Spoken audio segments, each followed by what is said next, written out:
questions, I'll be happy to answer them. But it does get into as we talk about the faces of homelessness and we get into the numbers and we get into the details and the cost savings and all that stuff, the message that I want to make sure that everybody leaves with is that, and it speaks to the leadership of the mayor in this community.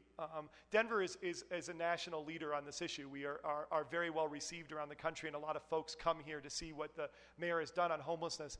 And I think a lot of it rests in the human piece of it and the human face of it, and that this community has said that it's not just the smart thing to do, but it's the right thing to do. And I go back to, I've worked with the poor for over a decade, and we do a Project Homeless Connect every 6 months, and we go and we bring the homeless together for a convention where we provide them with basic services, medical, daycare, get them signed up for benefits. If their foot hurts, we make sure that they see a doctor that day. We don't send them to go wait in some other line. The University of Denver has hosted it now 3 times, and we provide transportation to get them there. And I remember going out on the bus, and we went to pick up some folks, and a woman with a child got on the bus, and this story sticks with me, and having worked with the poor for a decade, you know everything that they need. And so they get on the bus, and I said, well, what do you need?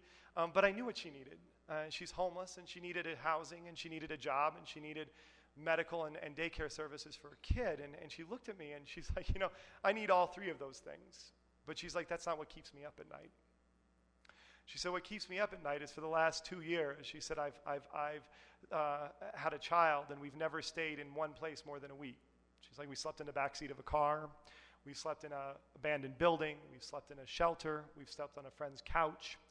And she said, what terrifies me and what keeps me up at night is not that I don't have a job and not that I don't have housing, but she said that my son in the last 2 years has never had a single friend, and we've never lived within walking distance of a playground. And it was one of those things that I hadn't guessed that she needed, was to be within walking distance of a playground. And she said, in the midst of everything, as you get me a housing and you get me the job, is there any possibility that we could do it where it was in walking distance of a playground? And it was a moment where it was very humbling, because in the midst of all those services and in the midst of our community saying we've got to solve this problem, she said being homeless is not just a problem. Being homeless is this woman wanted everything that we would all expect for our own families. This woman wanted the same things that my mom expected for me. And so as we move forward and as we think about what it means for us to respond and react in a community to the homeless, we still have 3,900 homeless men, women, and children in our community.